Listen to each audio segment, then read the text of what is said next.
তো আমরা এখন চলে এসেছি নীলাচল চাকমারা দিয়ে দোকানদারি করতেছে চা মা শরবত টরবত এগুলো সবকিছু ভাই এখানে এক চাকমা দেখলাম যে চুরিমালা ব্যাগ ট্যাগ বেচতেছে। বান্দরবনে বেরছে বেশি ভালো লাগছিল এই জায়গাটা।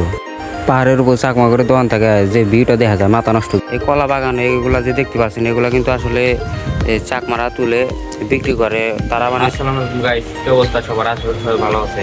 তো এখন কিন্তু আমরা আছি বান্দরবনে অস্থির একটা রুমে। আর এই রুমের সামনে থেকে অসম্ভব একটা সুন্দর ভিউ দেখা যায়। ভিউটা আপনাদের দেখাচ্ছে। হোটেলের রুম থেকে যে এত সুন্দর ভিউ দেখা যায় বাইরে পাহাড়, সেটা আর আগে খেয়াল করি নাই। তো রাইতে এসে রুমে উঠছিলাম, তো রুমে রাইতে আসে ওঠার পরে আর বাইরের ভিউটা আর দেখা হয় নাই। তখন সকাল হলো, তো সকালে ভিউ দেখে মাথা নষ্ট হয়ে গেল। পরে সব ভিউ টিউ দেখা বাদ দেওয়া করলাম যে আগে বান্দরবন আগে ঘুরে নই। আমরা এখন চলে এসেছি নীলাচল।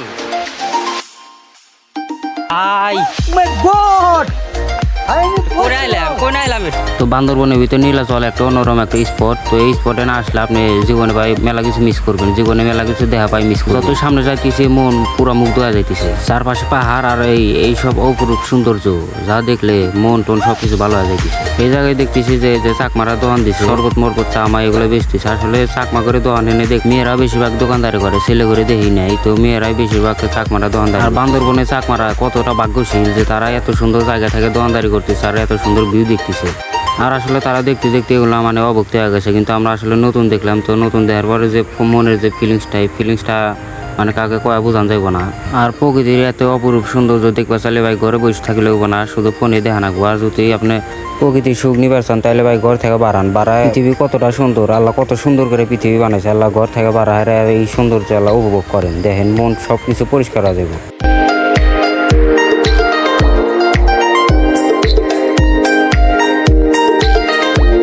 আর এক জায়গায় দেখি চাকমারা মানে দোকান দিছে, দোকান দিয়ে চুরিমালা আবি যাবি বেচতেছে। ওখানে দেখি এক চাকমা দিয়ে ফোন টিপতেছে। একটা পুরুষ বসে রয়েছে, মনে হয় যে ওর হয়তো জামাই টামা হইব হয়তো। তো চাকমা করে তো বেশিরভাগ দেখলাম যে তারা মানে মেয়েরা বেশিরভাগ মানে তো দোকানদারি ব্যবসা মানে যেগুলো করে থাকে।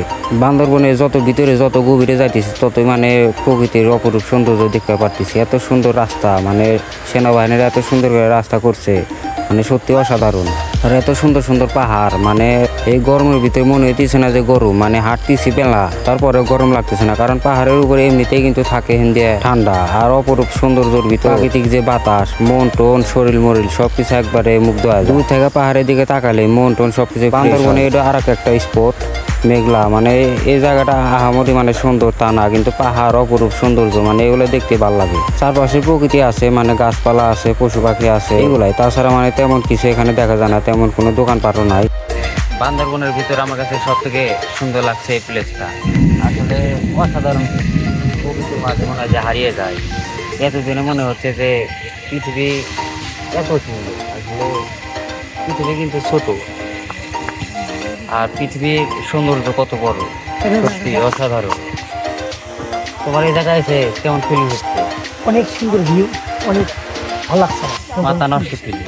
তো বান্দরবনের ভিতর এত গাছ দেখছি, এত গাছ দেখছি, কিন্তু এত মানে গাছপালার ভিতরে একটু বান্দর দেখি নেই। এতগুলা গাছপালার মাঝে আমাদের নিজেকেই বান্দর মনে হচ্ছে। তো চারপাশটা কিন্তু গাছপালা দিয়ে বোঝায়। আর এখানকার পরিবেশটা সত্যি অসাধারণ। আরও যত উপরের দিকে উঠতেছি এখানকার মানে ওয়েদারটা আস্তে আস্তে চেঞ্জ হচ্ছে। উপরে যত উঠতেছি আর ঠান্ডা মানে একটু বাড়তেছে। ভাই আমার যদি সামর্থ্য থাকতো ভাই, আসলে আমি ভাই আসলে পাহাড় কিনতাম। কারণ পাহাড়ের সৌন্দর্য ভাই সবাই উপভোগ করতে পারে না। এত সুন্দর অপরূপ দৃশ্য যা ভাই সবার কপালে দেহার ভাগ্যটা হয় না, কিন্তু আল্লাহ আমাকে এই ভাগ্যটা দিছে। আল্লাহর কাছে হাজার হাজার শুকরিয়া। তো এখান থেকে সৌন্দর্য দেখতে একটু আর একটা উপরের দিকে যাই, দেখি আর ওখানে কি দেখা যায়। আর বান্দরবনের ভিতরে এমন একটা প্লেস যেখানে যাওয়া বিপজ্জনক। দূর থেকে দেখে বুঝতেছেন মানে ঘরের মতো দেখা যাচ্ছে, কিন্তু ভাই এটা কিন্তু একটা মানে আমরা এখন তো পাহাড়টা প্রায় 200-300 ফিটের মতো। তো দেখি উঠি উপরে কি আছে আপনাদের দেখায়। আর উপরে কিন্তু চাকমাদের দোকান আছে অনেকগুলা। তো সেগুলো প্রথমে দেখে মনে করছিলাম একটা দোকান, কিন্তু ভিতরে যাওয়ার পর দেখে আসলে চাকমা করে মেলা দোকান দিয়ে সব 12 বছর 13 বছরের মেয়ে। তারপর ভিতরে আসে মানে একটা চাকমার দোকানের ভিতরে বললাম, বৈশাটা যে ভিউটা দেখতেছি ভাই মন পুরা মুগ্ধ হয়ে গেল। তো এখানকার চাকমারা কিন্তু ভাই প্রচুর ভদ্র, তারা অনেক সুন্দর ভাবে ব্যবহার করে, কিন্তু খারাপ ভাবে ব্যবহার করেন। আপনি যদি চাকমার হাতে খারাপ ব্যবহার করেন তারা আপনাদের সাথে খারাপ ব্যবহার করে, কিন্তু আপনি যদি ভালোভাবে ব্যবহার আপনার সাথে চাকমারা ভালো ব্যবহার করে। তারপর দোকান থেকে বাড়া দেখলাম যে ভাই মাথা নষ্ট একটা ভিউ এলো, সামনে পাহাড় দেখতেছি। দেহা মনে হইতেছে আল্লাহ সকল সৌন্দর্য হেনে ডালে দিছে। আর বান্দরবনে চাকমারা মানে যা কিছু বেছে ফলমূল সবকিছু কিন্তু তারা চাষ করে নিজে হাত। আর কোন কোনো ফলে কিন্তু তারা মেডিসিন খাটায় না। এই কারণে তাদের ফলমূল মানে প্রচুর স্বাদ লাগে। আসলে এই সৌন্দর্য যদি দেখতে হয় তাহলে বাড়িতে বসে থাকলে কিন্তু দেখতে পারবেন না। এই সৌন্দর্য দেখতে হলে আপনাদের আসতে হবে পাহাড়ে। আর পাহাড় কোথায়? বান্দরবন। তো চলে আসুন আজকে। আমার যে সামনে যে পাহাড়টা দেখতে পাচ্ছেন, আসলে এই পাহাড় ওঠা আমার কাছে মানে মনে হচ্ছে যে অসম্ভব। পুরা দেখে মনে হচ্ছে যে এটা পুরো আকাশ ছোঁয়া ছোঁয়া একটা ভাব। পুরো পাহাড় জুড়াই কিন্তু গাছ, আর গাছের কারণে কিন্তু পাহাড়টা মানে অতটা কিন্তু বোঝা যাইতেছে না। কিন্তু ভাই সব কিছু তো আর ক্যামেরায় ধরা পড়ে না, কিছু সৌন্দর্য ভাই চোখ দিয়ে দেখে নিতে হয়। এক কথায় অসাধারণ। এত এত গাছ আর প্রকৃতি, এর মাঝে আমরা তো কিছু বলার না। আমরা কিন্তু এখন বর্তমান আছি অনেক উঁচা, প্রায় 500 থেকে 700 ফিট উপরে আছি। আমার মনে হয় যে 1000 ফিটের কাছাকাছি হবে। তো এক কথায় অসাধারণ। তো আমি এখান থেকে ওই যে আমি দেখতে পাচ্ছি যে মানে কলা বাগান, এই কলা বাগান এগুলা যে দেখতে পাচ্ছেন, এগুলা কিন্তু আসলে চাকমারা তুলে বিক্রি করে তারা, মানে নিজেরা কিন্তু চাষ করে। আর নিচের যে সাইডগুলো দেখতে পাচ্ছেন, এখানে কিন্তু তারা চাষ করে, অনেক কিছু চাষ করে। তো সত্যি অসাধারণ কিন্তু একটা ওয়েদার এখানে। আর মধ্যে দিয়ে রাস্তা করা আছে, এখান দিয়ে সবাই যাওয়া আসা করে।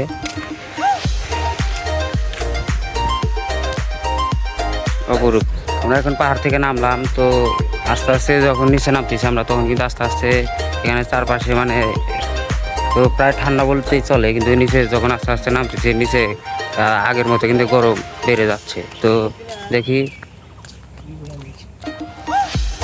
আর সামনে কিন্তু একটা গাছ আছে, গাছটা কিন্তু মাথা নষ্ট হয়ে পুরা পাহাড় জুড়ে একটা গাছ পুরা পাহাড়কে সৌন্দর্য করে রেখেছে। এটা কি ফুল গাছ মানে এটা কোয়া পারবো না, কিন্তু ফাঁকে থাকে দেখে এত ভালো লাগতেছে, মনে হয় যে দইরা গাছ সমস্ত তুলে নিয়ে যায়। আর পুরা পাহাড়কে সৌন্দর্য করে রাখছে এই গাছগুলা। পুরা পাহাড় জুড়ে কিন্তু এই গাছ, জায়গায় জায়গায় সবুজ প্রকৃতি আর এই লাল, এক কথায় অসাধারণ।